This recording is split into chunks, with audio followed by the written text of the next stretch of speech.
Rex, they had 560-some yards of offense against a Bill Belichick defense in his own building. Yeah, which has never happened in the history of Bill Belichick on defense, including a head coach or a D coordinator. 567 yards? Like, no way that happens. And you're right, Grady, in his own building. Yeah. So this is, how good is Dak Prescott and this Cowboy offense? 567 yards is unreal to me. So that is a game that probably shouldn't have been as close as it was, but for a couple of crazy things that happened, and you saw them along the way. That is a game that for the last 20 years, absolutely, the Patriots always win, and the Cowboys always lose. Yet they find a way to win it yesterday. What's the most important thing that we say about it? That the Dallas Cowboys are different now. This isn't your same last quarter century Dallas Cowboys. This is a team that can find ways to win even when they don't play their best. Yeah. So often we had to ask the Dallas Cowboys to be perfect, and that was why down the stretch they would falter. And when we see you play the New England Patriots, they're usually the teams that if you make mistakes, they capitalize and beat you. That wasn't the case yesterday. It's because of the quarterback, it's because of the skill, but it's also because that this team can play any way they want to. We haven't seen Dak Prescott have to play this way since week 1 against the Tampa Bay Buccaneers. Dan mentioned how well the New England Patriots were playing up front, how they stopped the run. So you know what they said? Let's put it on our quarterback's shoulder, and he can handle it. 445 yards from him. Yeah, the Cowboys basically turned it over in the end zone twice. Yeah. Otherwise, the game might not be what it is. That said, in our first hour, we had something of a spirited discussion here. Let's set it up the way we did again. What do we say of Mike McCarthy today? Oh, he's the absolute worst coach on the entire staff. Mike McCarthy is what's going to hold the Dallas Cowboys back from winning the Super Bowl. If we get down the stretch and we're going to have to point to one person that made a mistake, one person that didn't do their job well, it's going to be Mike McCarthy. In all of these weeks, in these 6 weeks, and I'm not here calling for his job. So I want to say that first. I'm not saying that Mike McCarthy should be fired. Sure. What I'm saying is he should do his job better. When you look at this team, you look at the quarterback doing his job, the running back doing his job, defense doing their job. Do you have anything to say about Kellen Moore other than that he's going to be a head coach next year? Anything to say about Dan Quinn other than that he's reinvented himself as a play caller and defensive coordinator, and he has this defense playing ball well? The only coach we have spoken about from the Dallas Cowboys, and it hasn't been glowing, is Mike McCarthy. It's been mistake after mistake. It's been inconsistency after inconsistency. He's not providing what this team was supposed to get when they got him. They're actually providing him with an opportunity to get things right. Yeah, Ryan, I mean, great points, because I look at it this way. If you're a Dallas Cowboy fan, do you trust in the biggest situations, pressure situations, that your head coach is going to be able to do the job as a game manager or decision maker?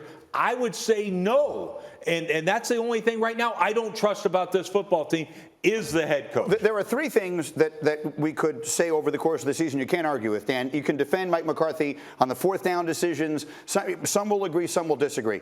But the time that he didn't see the clock in that first game, and then the time that we had the clock management in the second, and then last night, he obviously doesn't know what down it is. If you know that it's fourth down, there's no way in the world you call that timeout before the field goal with 24 seconds left. Now, the Patriots wind up not trying to score, so it doesn't make any difference. But those are the little things that thus far have not cost them a game that easily could. Now defend it. No, listen, I'm with you guys that the repetitive behavior this season has not been glowing. But yesterday is not the day to point that out. The first 4th and 1, it's the best 3rd and 1 and 4th and 1 team in football offensively. They've got 16 of them this year. I have no problem with them going for it to start that football game. Coach, you know this. That's often a pre-planned thought. Hey, first 4th and 1, we're going to go for it. You go into the game thinking that. Second of all, the second 4th and 1, when they kick the field goal and miss it, it's 2 minutes and 40 seconds left. Guys, this is to win the game or take the lead. Hey, Dan. That's the no. Hold on, let me go. It's the third one, Dan. It's the third. No, third. that's the second one. No, let me go. And that's to take the lead. That is the right decision. And then that 4th and 1 that they kicked to tie the football game. Here's my pushback to you guys on it. Is because you don't know exactly what you're going to do. 4th and 2, maybe you go for it. 4th and 3, maybe you go for it. Ideally, I agree. You want to let that clock go down, pop your timeout, and kick the field goal. But I do think that they were in a situation of going, we don't know exactly what we want to do because it's 4th and 1. It's not 4th and 5. Let's call it time. Okay, wait, time. I don't mean to cut you off. First of all, you were wrong. You told told me let you go, and you were wrong. They went for it on 4th and 1, and they missed it. They went for it on 4th and 1 again. Ezekiel Elliott bounced it outside and got it. So the third it one. was the third, Yes. like I said it was. Yes. Now, my point is this. If you can go for it twice, and now you're in a situation where it's 4th and 1, and it's a 56-yard field goal at 2:40, if you believe in your team so much that you believe that they can pick up any 4th and 1, I believe that's the one you go for. I believe that's the consistent thought and consistent behavior of trying to win the football game. But how about if you think, okay, I'm going to kick this field goal because it's going to we're going to take the lead if we make it, and I believe in our defense enough because their defense after the first quarter played fantastic football. So if we miss it, guys, I think our defense is going to get the ball back with another chance to go win the football game. Guys, first off, that first 4th down was absolutely ridiculous. All right, I'll tell you why. All right, you can't win a game in the first quarter, but you dang sure can lose it. That contributed. The hardest points to get in a game are the first ones. You have a rookie quarterback on the other side, and you allow them to take the first points of the game. I think it's a huge mistake, and I don't care who the hell thinks the other way. You're wrong, 100% wrong. By the way, nobody's talking about the 3rd down. They score. Before the fumble, they actually score on 3rd down. So what do? You can't challenge it, right?